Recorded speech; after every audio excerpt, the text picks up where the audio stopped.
va? Muy buenas noches. Muy buenas noches, ¿cómo le va? Encantado. ¿Cómo le va? Muchísimo gusto, doctor. La primera cuestión fue que me confundí por Olmo Ediciones. Entonces ya Claro, agarré claro. para cualquier lado.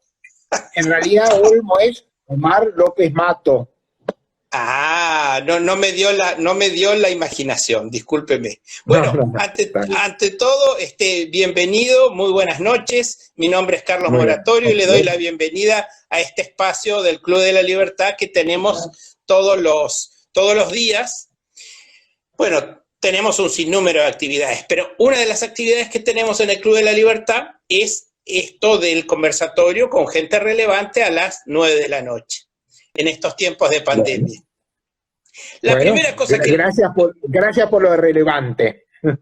No, pero es que con solo ver su currículum, si no me parece relevante su currículum, ya no me parece relevante nada, porque es oftalmólogo importante, porque además dirige una institución en Buenos Aires, y además es historiador. Esa confluencia me da, lo de oftalmólogo no me da tanta envidia, pero lo de historiador siendo oftalmólogo, eso, bueno, ahí me picó.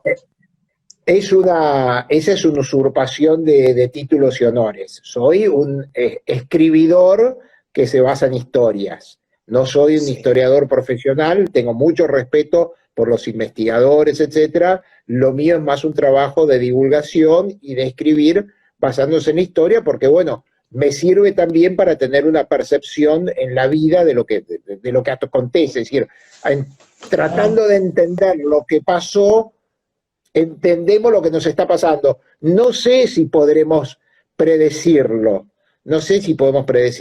predecir algo de lo que va a pasar, pero al menos tenemos buenos elementos. Y como, mire, durante casi 15 años tuve un programa de radio que se llama Hablemos de Historia, con Emilio Perina. Emilio claro. Era... Emilio Perina, hijo. Claro, Emilio Perina Konstantinowski, sí, el hijo de Emilio Perina que escribió La Mari. Y bueno, Emilio fue director del Archivo General de la Nación hasta el gobierno anterior. Y bueno, hacíamos todos los días, todos los programas, una introducción sobre para qué sirve la historia. Y decíamos, bueno, servirá para predecir, no sabemos, pero al menos vamos a pasar un buen rato hablando entre nosotros de historia. Pero es una maravilla hablar de historia, hablar de estas cosas. Ahora, usted sabe, yo estoy en el directorio del Club de la Libertad, pero como toda institución tiene un jefe.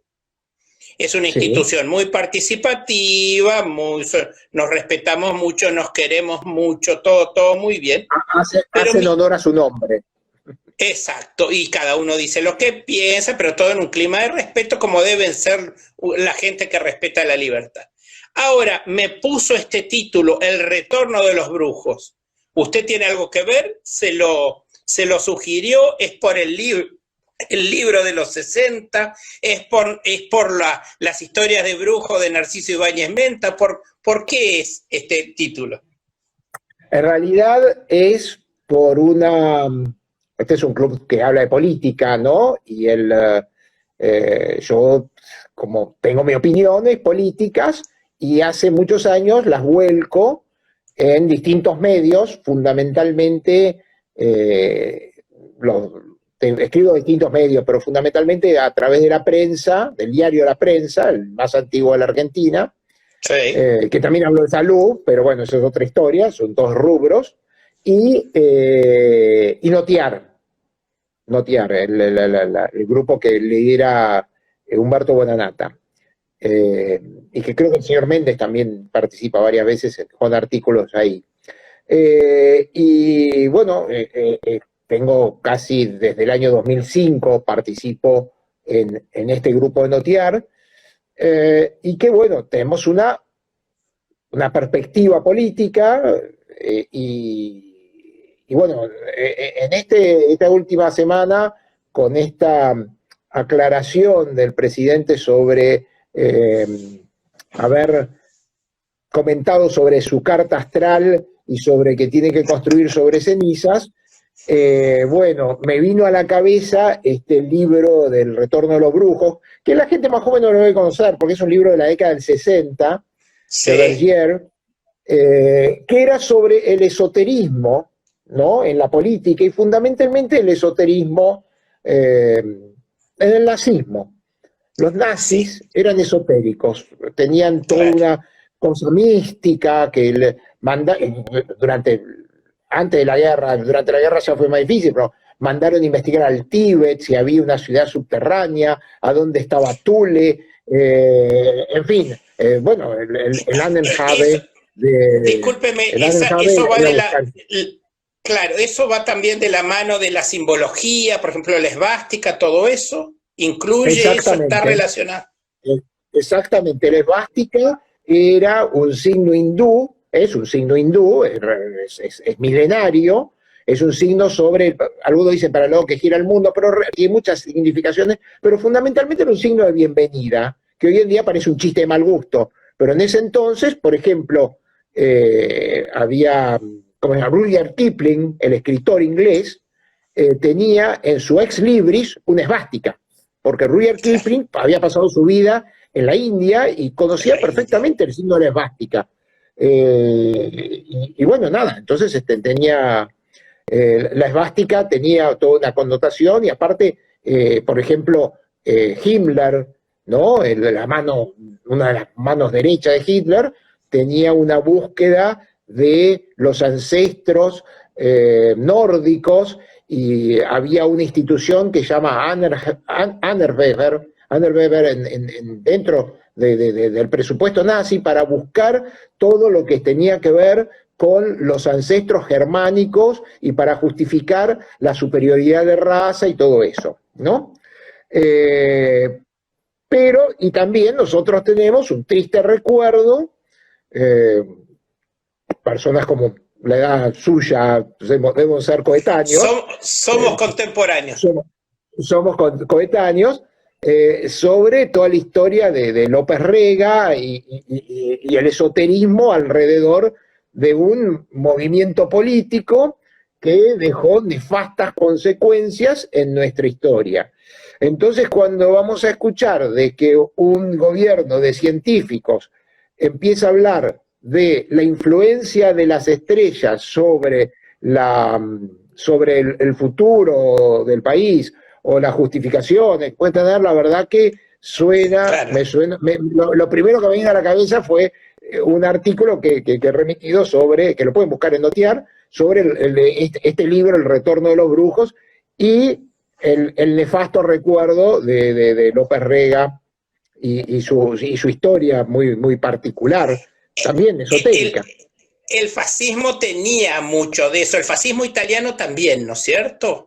Pero más No relacionado con tanto, el pero antiguo sí. imperio romano, ¿no? Sí, Tenía más que como nada es una cosa, verdad.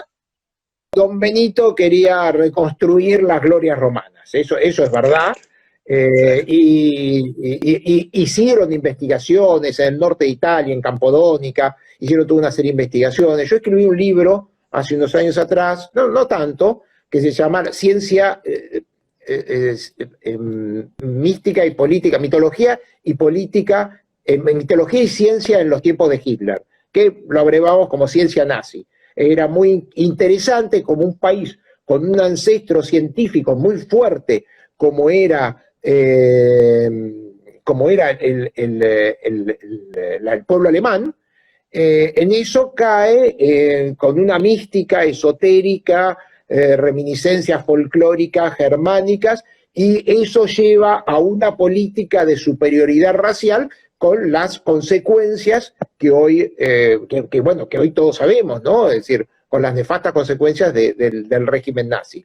Los italianos tenían esto, Mussolini tenía esto, pero la verdad no era tan fanático como el Claro. estricto régimen nacional socialista. Uh -huh. Claro, y que repercutió en, bueno, en su actitud, repercutió en la arquitectura, repercutió, bueno, en todo, ¿no? En todo lo Pero que sobre los todo en la rodeaba. ciencia, es muy interesante, porque tema de la ciencia, ya le digo, eso lo estudié sin bastante tiempo, Por Fíjese una favor, cosa expláyese en este tema porque a mí me sobre este interesa tema. mucho que los jóvenes, Bueno, nosotros tenemos muchísimos jóvenes, que oigan esto. bueno, en el año 1933, cuando asume Hitler, Alemania tenía 33 premios Nobel, Qué Inglaterra bárbaro, tenía 10, Estados Unidos 8, ¿no? qué De bárbaro. esos 33 premios Nobel, 20 se quedaron trabajando para el nazismo. Bueno, Einstein se fue, una serie de No, claro, Fischer sí. se fue, una serie. Pero, por ejemplo, los nazis en ese momento habían instituido lo que se llama la física aria. La física aria, escuche bien, en donde decía que, por ejemplo, la teoría de la relatividad era un invento judío, ¿no? Por eso lo persiguieron. Es más, este grupo, Stark era uno de ellos, por ejemplo, lo interrumpía cuando Einstein daba una conferencia, lo interrumpían, decían que eso era una fantasía judía, a ese nivel. Entonces, cuando llegamos este fanatismo a la ciencia, que puede haber una ciencia dura como la física, es decir, que hay una Imagínate, física que es solamente expresión de un pueblo germánico con una raza superior, es que estamos con problemas. Entonces, cuando con problemas a mí me graves. empiezan, a mí me empiezan a hablar del esoterismo, de que las estrellas conducen nuestra conducta, cuando nosotros, en los horóscopos, que está bien que doña Rosa quiera creer en el horóscopo, como Sí, libertarios usted, respetamos. usted, doctor, ha sido joven como yo y bueno, un levante a los 20 años. ¿Quién no Sí, recurría para levantar? Bueno, ¿de qué signo sos? exactamente, Bueno, fantástico, pero no claro. más que eso, ¿no? Lo respeto. ¿Sabes qué? Mire, nosotros tenemos, y justamente este momento que estamos viviendo, esta pandemia, tenemos una incertidumbre brutal. Nuestra vida pasa por la incertidumbre. Lo Sí, que pasa es que no tenemos es así. conciencia de esa incertidumbre porque nos volvemos locos. Entonces, para calmar esa incertidumbre, apelamos a creencias. Hay gente que cree en la ciencia, hay gente que cree en cierta religión y hay gente que necesita creer en el horóscopo. Me parece bien. Yo respeto lo que la gente quiera creer y necesite creer. Es decir, vos necesitas creer de que sos de Virgo o de que sos de Aries o que sos de lo que sea, y con eso vos tenés una estructura que te sirve para tu vida, está bien, te lo respeto. Pero cuando esa creencia empieza a influenciar sobre los demás, o cuando me la quieren imponer, o cuando tengo miedo de que esa persona tome decisiones de que pueden afectar mi vida, entonces ahí sí no lo comparto. Y Sí, encima, sí, sí, sí. una institución como la astrología, no la astronomía, la astrología, en donde nosotros, las estrellas que están a millones de años luz de una de la otra, cuando convergen en el horizonte, dice que eso influye en nuestra vida, cuando entre una estrella o un planeta hay millones de años luz, ¿cómo puede eso ver? Y solamente confluyen porque estamos desde este punto de vista, desde el Claro. planeta, entonces lo vemos y confluye Alfa Centauro, no sé, con Venus. Y eso tiene que influenciar nuestra vida. Sí. Bueno, Bueno, pero no lo creo. Y hasta es peligroso.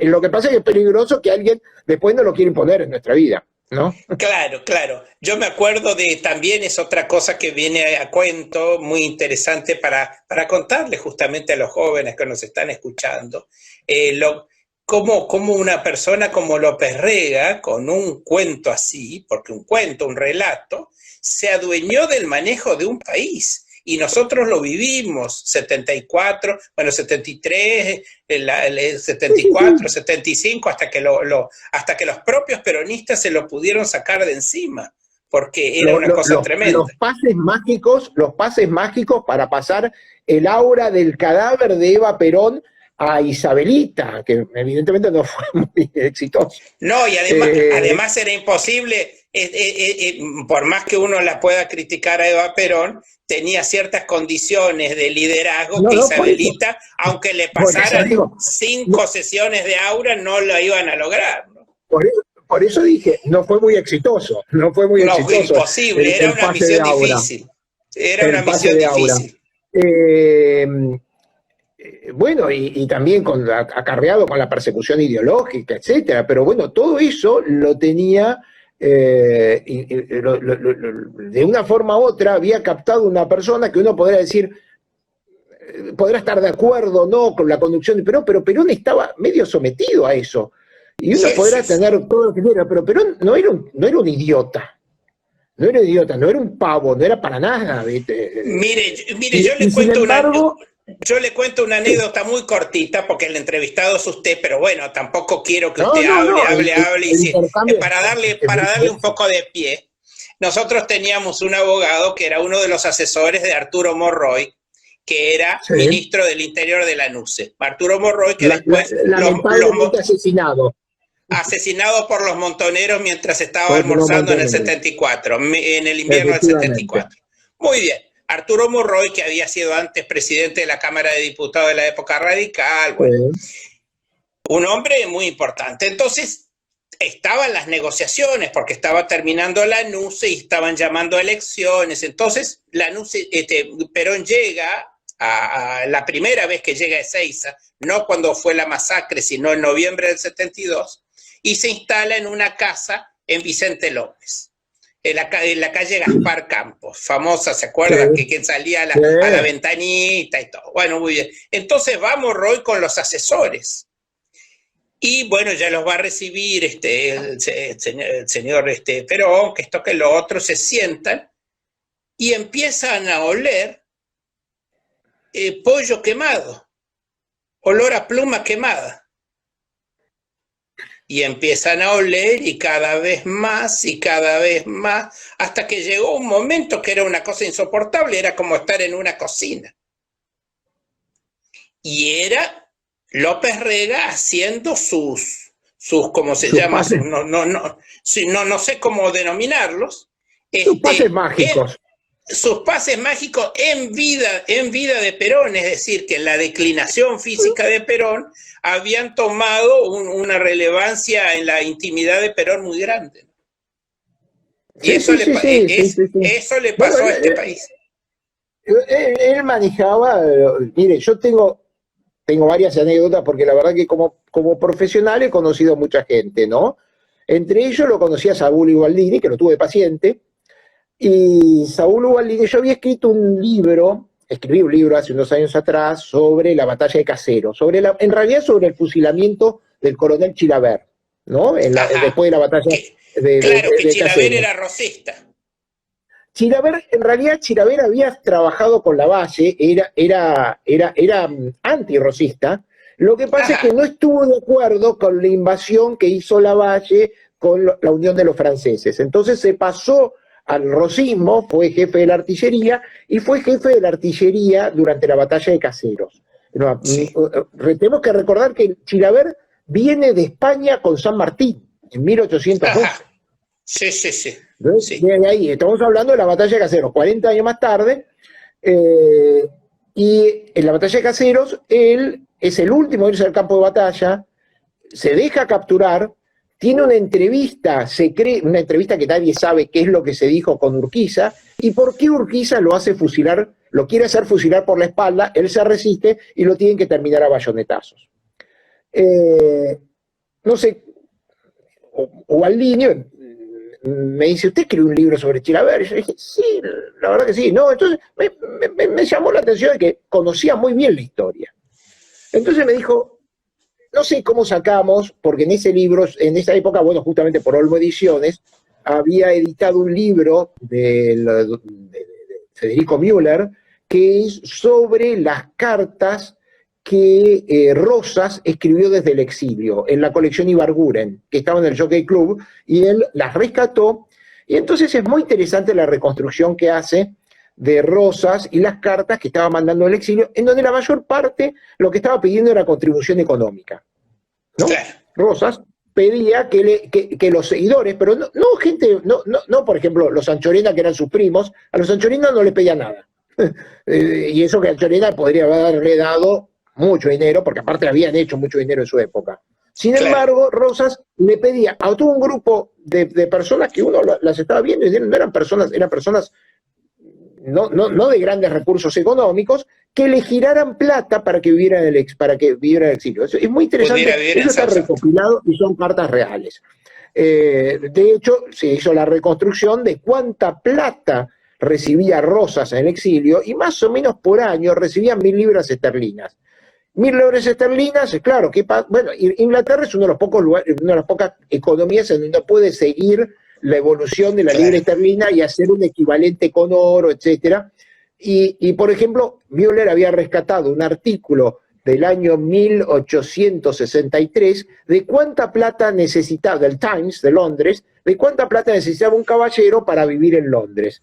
Y decía que necesitaba 350 libras esterlinas. Y Rosas recibía más o menos 1.000 libras esterlinas de sus ex colaboradores. Además, Rosas, perdóneme, además Rosas vivía en Southampton. Y ni siquiera tenía una vida, ni siquiera tenía una vida, digamos, él vivía tranquilamente, pero no pretendía ser un caballero londinense, digamos.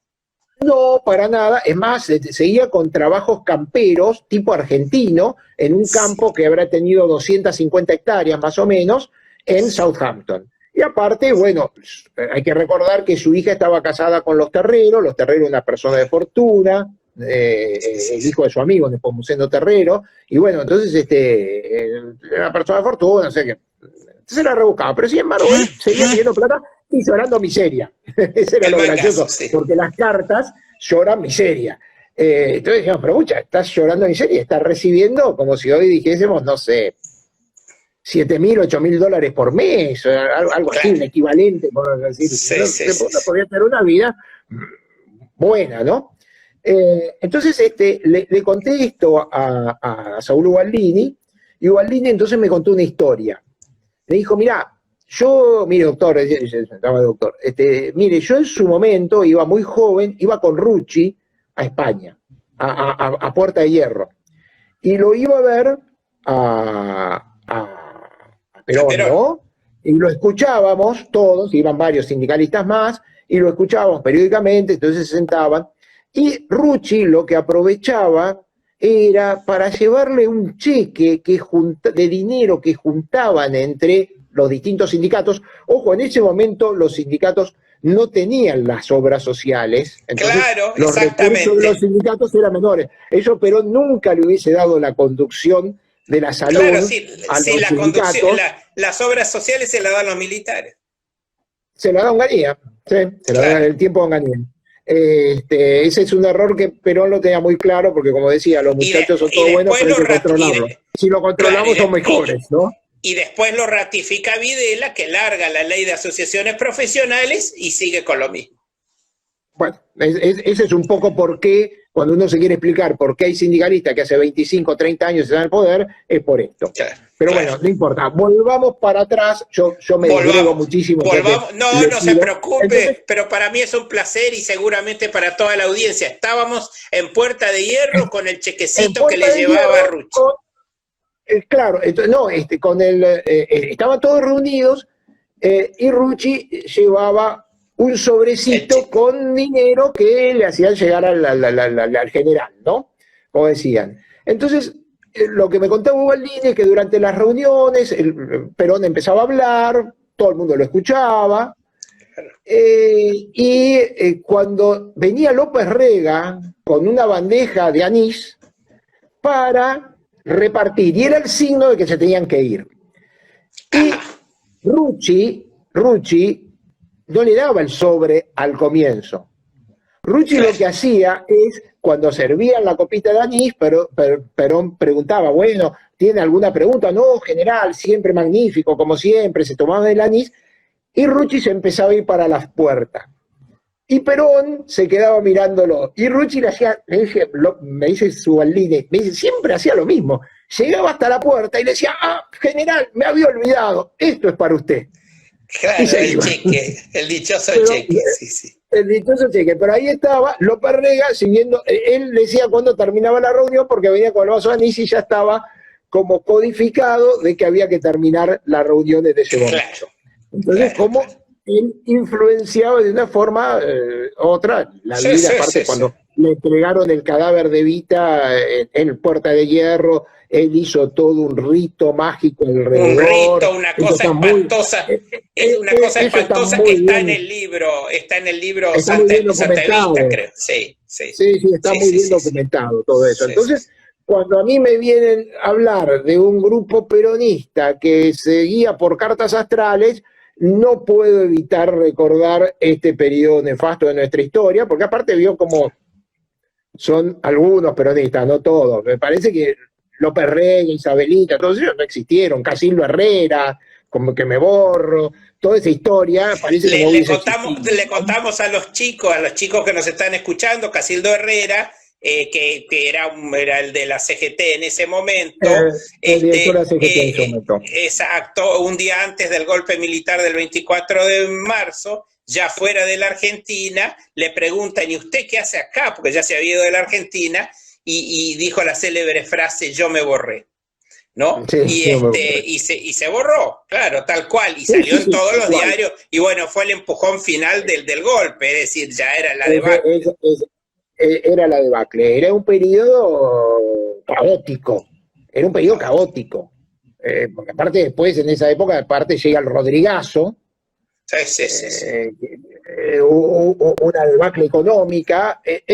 Lo que pasa es que en ese momento, como decía mi padre, era una debacle económica del gobierno en un país rico. En un Entonces país la todavía gente, más rico que ahora, claro. por decir, toda la gente podía tener otros recursos, etcétera. Lo que pasa es que, claro, era todo un cambio de cultura. Yo siempre digo, yo fui habilitado para ejercer el comercio a los 16 años. Entonces a mí el Rodrigazo, yo manejaba un establecimiento de la familia, y a mí el Rodrigazo, me lo acuerdo perfectamente, por más que tenía 16, 17 años, Claro. me lo acuerdo perfectamente porque yo estaba manejando una empresita y de un día para el otro me suben las cosas, me bajan todo. No sabía, no sabía qué hacer. Me acuerdo que en un momento fui, digo, bueno, ¿en qué poder? Bueno, voy a comprar un coche, voy a comprar un coche. Fui, un amigo me dice, mira, si hoy me pagás el coche, entonces porque la semana que viene suben 25% el valor del coche, entonces pagámelo. Y hoy yo te reservo el coche. Bueno, entonces fui, pagué, y le digo, ¿tú tenés el coche? Sí, sí, lo puedo ir a ver. Y el coche estaba sobre 4 cajas de manzana porque estaba sin gomas.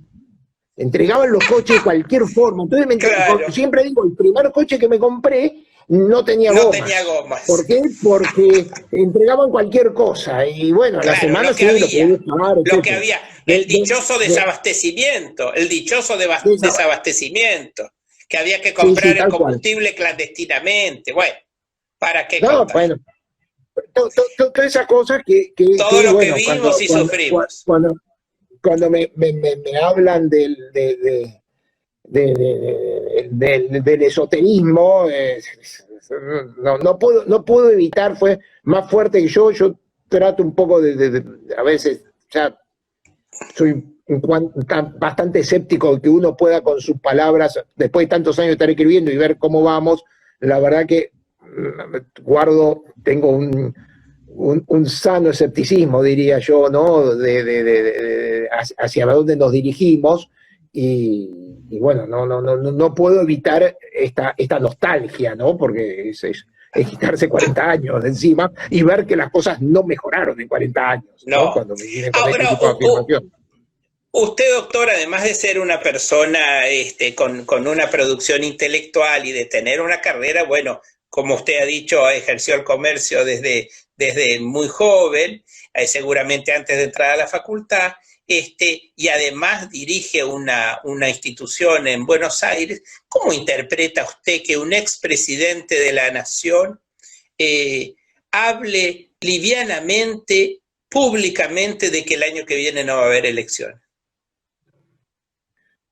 Bueno, yo creo, mire, yo lo conozco a Eduardo Duhalde, tengo la suerte de conocer a mucha gente, ¿no? A veces por el plano profesional, a veces por el plano amistoso, etc.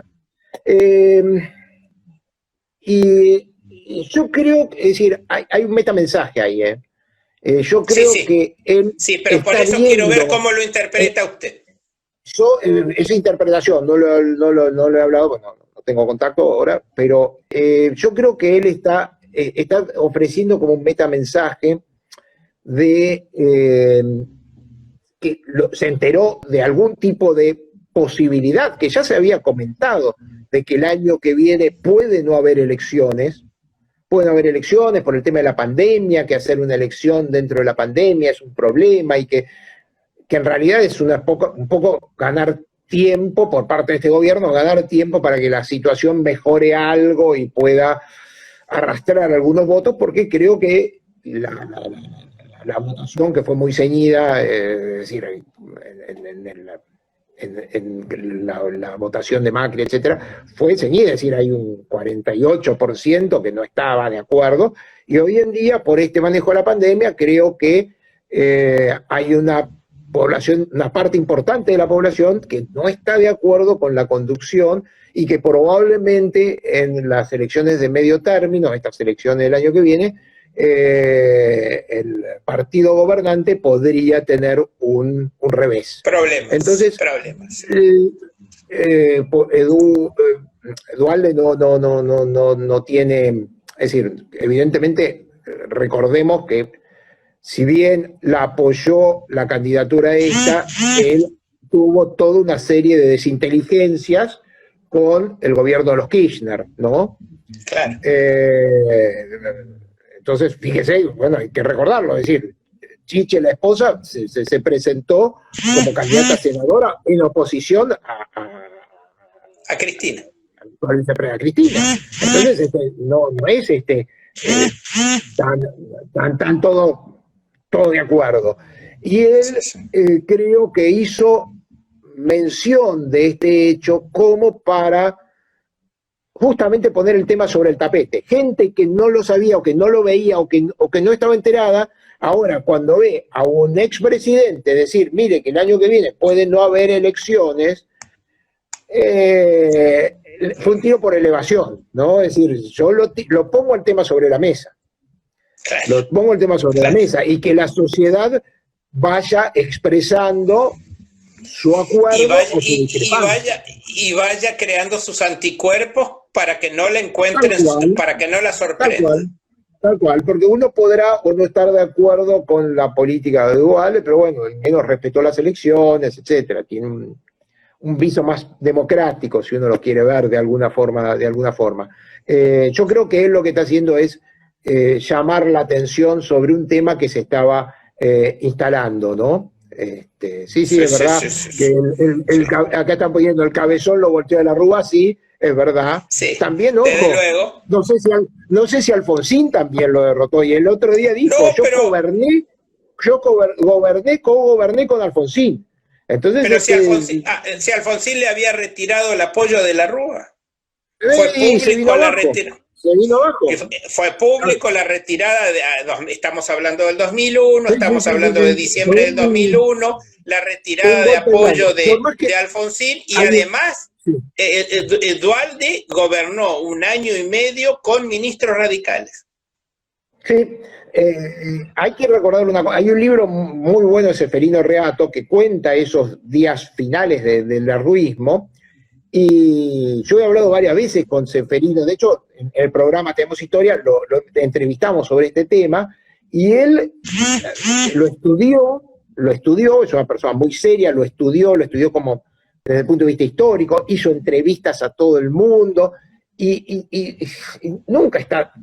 él no estaba convencido de que haya sido el responsable Duhalde de este movimiento. Pero bueno, en fin, de todas maneras... Acá Juan Cruz de Anchorena dice, te respeto, Omar.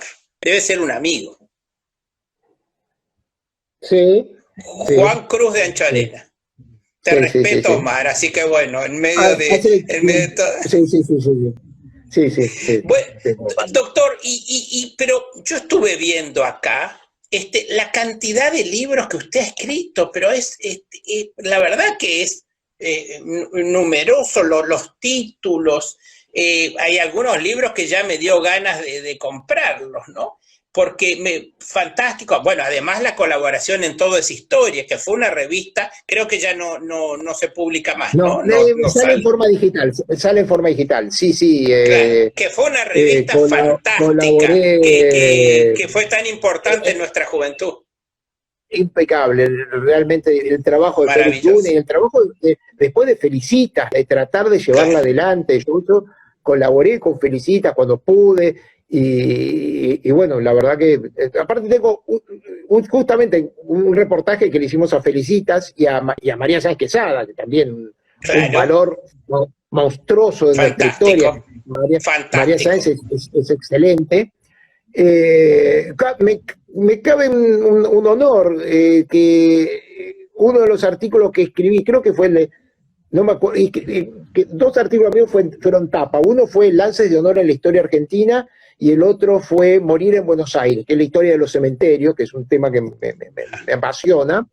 Y uno de ellos fue uno de los números que más se vendió de Toda esa Historia, pero por casualidad, no porque haya todo yo, sino porque, bueno, tenía ciclo, la gente compraba Toda esa Historia porque era una gran revista. Era fantástica, y fíjese, yo vivía en ese entonces en Buenos Aires, pero Toda esa Historia era, claro, fantástica y muy requerida, pero lo que significaba para el interior. Para el interior significaba, yo me acuerdo que mi abuelo tenía todas las semanas, claro, porque para él significaba una cosa es decir, significaba algo mucho más importante que a lo mejor para el joven de Buenos Aires o el hombre de Buenos Aires que tiene un poco menos de tiempo, que está más corriendo. En esa época el campo estaba muy desconectado. Y para la gente culta del interior significaba una cosa, y la difusión histórica era muy importante. Ahí le tenemos que justamente a mi amigo Emilio Perina y a su padre también, porque Toda esa Historia también estaba dirigida por los Perina. Claro. En realidad los Konstantinovsky, pero bueno, sabe Perina. En realidad también estaba dirigida. Emilio fue en algún momento productor de Toda esa Historia, en un momento que hicieron un ensayo para estar en televisión, etcétera. Entonces, hay que recordarlo de que, por supuesto, Falucho Luna y todo lo que hizo, pero también estaba Emilio Perina padre y Emilio Perina hijo, que estuvieron un momento en la conducción. Después se hicieron cargo la familia Luna y bueno, perfecto, siguió, y bueno, lamentablemente los tiempos van para otro lado y bueno, pero fantástica, y usted sabe que nosotros tenemos todos los sábados distintos homenajes a autores liberales, y tenemos homenajes a próceres, ¿no? Y a mí me ha tocado, generalmente los homenajes, ahora los hacemos online, antes los hacíamos presenciales, antes de la pandemia, y generalmente es un director del club con dos jóvenes. Y continuamente estoy revolviendo en el campo, en el medio de las revistas que dejó mi abuelo, porque es una maravilla lo que publicaba, y el trabajo de investigación es maravilloso. Es maravilloso el trabajo de investigación, marcó una época, maravilloso. Fue un gran hito en la historia argentina. Yo colaboré con varios números, ya le digo, esos dos fueron tapa, pero después muchísimos artículos que no eran tapa. En realidad tuve una sola discrepancia. Saben que, bueno, para los más jóvenes, porque no lo recuerden, el libro más importante de Félix Luna fue Soy Roca, sobre la historia de Roca, un libro excelente, una base histórica divina. Y yo escribí, en esa época había escrito un libro sobre la revolución de 1874, 1874, en la que Mitre se levanta contra Avellaneda y Sarmiento, porque las elecciones que consagran a Avellaneda habían sido fraudulentas. Habían sido fraudulentas, bueno, eran todas fraudulentas, ¿no? Lo que pasa es que es verdad, la elección de Mitre no podía decir que era fraudulenta porque fue el único presidente, el único candidato. Claro. Se lo impuso directamente. Entonces él podía decir, no, yo nunca fui afectado por el fraude. Entonces, bueno, Claro. esa era una historia. Entonces, bueno, escribí un libro porque fue una revolución complicada, ¿no? Y olvidada, porque es decir, la mayor parte de los jóvenes acá piensan, no, porque Mitre, Sarmiento, Avellaneda, estaban todos de acuerdo. No, fue una No, de revolución, ninguna se manera, mataban. de De hecho, ninguna de hecho manera. a Mitre, Permanentemente hablamos de eso en el Club de la Libertad, que eran, sí, una élite que tenía objetivos bastante tenía similares, un proyecto pero de país, eso clarísimo. exacto, pero entre ellos tuvieron todo tipo de divergencias, todo tipo Cuando, de divergencias. bueno, justamente cuando lo derrotan a Mitre en la batalla de la Verde, que también es tristemente célebre porque ahí muere el abuelo de Borges, el coronel Borges, muere en la batalla de la Verde defendiendo a Mitre. Y tiene como una especie de suicidio romántico, es muy largo de explicar, pero tiene como una especie de suicidio, es una especie como de suicidio romántico, lanzándose a las huestes enemigas en un caballo blanco con un poncho blanco, como es el verso de Borges. Ahora saqué un pequeño libro sobre ese periodo, sobre ese momento en particular, sobre el inútil coraje se llama. Está en forma digital. Perdón que haga publicidad, pero ya que estamos... No, pero está muy bien, está muy bien. Y a Mitre, que lo capturan en esa batalla, que se rinde y lo llevan preso, estuvo a punto de ser condenado a fusilar. Y un buen día le abrieron la puerta y él de la cárcel, que estaba en la cárcel de retiro, y se fue caminando, y bueno, después siguió toda la historia de Mitre. Después Mitre nunca quiso involucrarse en otra revolución. Cuando le llega la de 1890, Mitre, que la apoya, se va del país, porque él había prometido, se había como jurado de que él no iba a participar en otra revolución contra las instituciones. Pero claro, esto era más fuerte que él, y él da un apoyo, digamos, abstracto, pero no poniendo el cuerpo como lo había puesto en 1874. Claro, no me acuerdo sí, inclusive hay crónicas de que Sarmiento estaba muy disgustado porque no podía creer que una personalidad como Mitre, que era tan importante para el nacimiento del país y tan representativo como Sarmiento de los intereses de Buenos Aires, es decir, Sarmiento era el que más cercano estaba a Mitre, por decirlo de alguna manera, le cayó muy mal que encabezara esa revolución. Lo acusó de todo, lo acusó de corrupto, que él sabía muy bien que no tenía problema de Mitre, no se había quedado con un peso de nadie. Sí hubo un problema con un cuñado de Mitre durante el abastecimiento de la guerra del Paraguay. Ese, bueno, vamos a hacer nombre porque la familia existe todavía. Lo dije en una conferencia y estaba una de las viñetas. Tuve que, bueno, vale, explicar nada, es así. Pero usted sabe, doctor, que la larga historia de los cuñados en la historia argentina. Claro. Así que, el caso de Roca, de los hermanos. Claro. Atalíbar Roca, en una claro, época, que dio lugar a un verbo, claro. Claro, que bueno, fue primer gobernador de Formosa, de Misiones. Y claro, hay todo un tema de captura de dineros, y bueno, Atalíbar era un verbo. Claro, Atalíbar era un verbo, sí. Atalíbar era un verbo.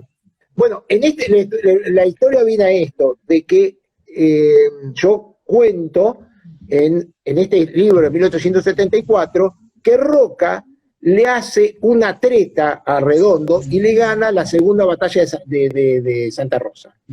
Tema histórico, porque en las crónicas de la época está diciendo que Roca hace que un grupo, durante la batalla, el código era dar vuelta los fusiles, pasar con la culata para arriba, y eran pasados. Entonces que un grupo de soldados se pasa a Redondo, que estaba fuertemente atrincherado, y que estando ya en la trinchera de Arredondo, se dan vuelta y agreden a Redondo. Y que así es como Roca literalmente se enfrenta a Redondo, que eran compadres, eran Sí, amigos, claro. tenían muchas batallas juntas, y a Redondo le dice, usted es mi prisionero, y Roca le dice, no, usted es mi prisionero, y a Redondo ve alrededor y ve que estaban todos apuntándole a él, y ahí termina la batalla. Pero después, a Redondo, que lo querían acusar por haber fusilado al general Iwanowicz, que es un personaje, un polaco, que llega y que de soldado raso termina como general, y defendiendo a las instituciones, lo fusila a Redondo, después lo quieren condenar a Redondo. Y Roca se hace el tontito y le abre la puerta de la cárcel y a Redondo se va a Chile, después vuelve al país. Son esas historias que están dando vuelta. Bueno, ahora Roca un personaje impresionante de la historia argentina. Bueno, gran parte de la estructura de la Argentina moderna como tal se debe a Roca. Hoy está, bueno, discutido por el tema de la campaña del desierto. Lo que pasa es que siempre me causa gracia. Discuten la campaña del desierto de Roca, pero no la campaña del desierto de Rosas. Claro. Y en realidad, si uno va a ver las crónicas, mueren mucho más aborígenes indios durante la campaña de Rosas que durante la campaña de Roca.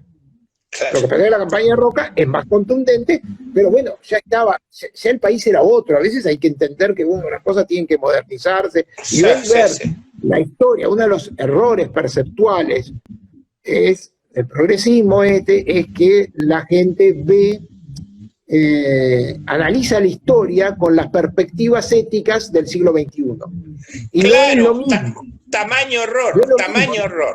Bueno, pero es toda la historia revisionista, y no porque esta persona estaba mal, porque, bueno, no me vamos a meter en un tema complicado. Y permítame, doctor, hay grandes historiadores que venden del momento, que venden gran cantidad de libros y aplican modelos actuales a situaciones que pasaron en otra época. Con otra ética, con otro sentido moral, con otro sentido de la moralidad. Es decir, vayamos una cosa más, la esclavitud. Bueno, la esclavitud existió, bueno, de todas maneras, en más partes del mundo existe la esclavitud, pero Brasil recién termina la esclavitud en 1890. Estados Unidos, el paradigma de la libertad, el país en donde habla de los derechos humanos, en donde habla de los derechos de igualdad en la Constitución, durante 50 años, casi 70 años, existió con esclavitud. Entonces, bueno, ahora verlo con esos ojos, bueno, no era un esclavista. Hace poco, cuando fue el problema de Estados Unidos, que agredieron a esta persona de color, tiraron abajo estatuas de personas porque estos eran esclavistas. Claro, una locura. Y bueno, pero pasa, le están midiendo la historia con una ética. Está bien, la esclavitud es condenable, todo lo que quieran, pero lamentablemente la historia de la humanidad, hasta hace menos de 100 años, y digo actualmente también, pero hasta hace menos de 100 años, había esclavitud en Brasil. Claro. Entonces, no tenemos que alabarlo, pero tampoco podemos condenarlo por esto. No, pero es como hablar es como hablar de la democracia en Atenas. No era democracia porque las mujeres no votaban. Bueno, o de medicina. No, era un burro porque tal cosa. No existían nuestros procedimientos. Claro, no existían procedimientos en esa época. Entonces, si hubiesen hecho tal cosa. Si hubiesen hecho tal cosa, sí, pero en esa época no existía. O se estaba discutiendo. Entonces, no tenemos que medir las cosas de esa forma. Sí, a veces poder hacer un comentario, etcétera, pero cuando se basa todo en esto de que vamos esto es criticable por tal o cual razón, y creo que es muy bueno hacer señalar este fenómeno. No podemos medir las conductas pasadas con los parámetros que tenemos hoy en día. ¿No? Entonces es interesante ver todo, tratar de verlo de esa forma. Entonces, eso aparte nos lleva a poder entender mejor qué es lo que nos está pasando también. Exacto, exactamente. Doctor, ahora esto, me imagino que usted vive de su profesión de médico y no vive de la historia. ¿De qué vive usted? Ya no dejé. Bueno, estoy en estos días, ya no hago más la parte asistencial, hago la parte administrativa, etcétera, pero no hago la parte asistencial. Bueno, pero soy productor agropecuario. Lo que pasa es que hasta hace pocos meses atrás era, sí, médico oftalmólogo, sí, cirujano, todo. No, pero en el sentido, bueno, bienvenido al club, yo también, un poquito más acá en la zona de Corrientes, pero también. Pero la cuestión es que lo bien que le debe haber hecho usted en su vida, pero usted nunca vivió de la historia. No, bueno, vamos a ver, es decir, personas que vivieron de la historia, uno las puede contar con los dedos de la mano. Claro. Mismo, cuántas de los escritores argentinos quienes vivieron de la literatura son muy pocos. Claro. Son muy pocos quienes vivieron de la literatura. De escribir como literatura. Eso es así en muchas partes del mundo. En otra parte, bueno, hay más gente, pero en la Argentina vivir de las letras, etcétera, es complicado. Es complicado, claro. Y el mismo Borges tenía su empleo, antes vivía de su empleo, hasta bien avanzada edad. Hasta bien avanzada edad. El único más o menos vivía bien era Mujica Lainez, que decía que vivía de escribir, pero también escribía, no solamente de la literatura, era periodista, etcétera. Entonces ahí tenía otra historia completamente distinta. Otra historia. Es más complicado. Lo que pasa es que también es un poco, mire, justamente estamos a través de Olmo Ediciones, esta era una editorial, era un emprendimiento también familiar, ¿no? Es decir, con mi hija, largamos un día a empezar a hacer libros. Yo hice un libro sobre el cementerio de La Recoleta, que es bastante, la verdad que sigue teniendo muchas repercusiones, y bueno, entonces empezamos a imprimir, etcétera. Lo que pasa es que en un país inflacionario, crónico como la Argentina, cuando uno saca un libro, lo vende. Yo el otro día estoy recibiendo derechos de autor de uno de mis libros que se vendió por Sudamericana, es decir, no es mi editorial, de otra editorial importante, como es Random House Motonari, y recibí algo así como 50 pesos. No, claro. Claro. Es decir, y la cantidad de ejemplares no era mala, pero bueno, ya está. Es decir, el problema con una estructura inflacionaria, y bueno, y todo este golpe inflacionario, los últimos años así de decrepitud, digamos, ha terminado carcome todo. Entonces ha terminado con todos los emprendimientos. Muchos teníamos editoriales porque nos divertía tener una editorial y un hobby, poder expresar nuestras opiniones o ayudar a personas que expresen las suyas o por valores estéticos, etcétera. Y bueno, lamentablemente, es decir, para los que no lo sepan, uno tiene los libros, cuando uno lo da a una librería, los da en consignación, no es que los compran. Entonces yo como puedo estar controlando 500 librerías si es que vendieron o no vendieron mis libros. Entonces tengo que confiarme en lo que ellos digan. Y en los últimos tiempos, que fueron más difíciles, muchas librerías vivieron con el financiamiento de las editoriales. Y eso va llevando a la destrucción. Lo tengo que despedir. ¿Sabe por qué? Porque tenemos que salvar esto para que quede en los anales y no se pierda esta conferencia, que fue un placer para mí y seguramente para todos los que lo escucharon. Quiero saludarlo. Voy a decir, el placer... si usted dice que fue un placer hablar conmigo, la verdad que fue un placer hablar con usted, con una comunión de ideas y una comunión de edad, por lo visto. Un abrazo muy grande, señor. Que esté muy bien. Por favor, Hasta luego. Gracias a usted, muy amable.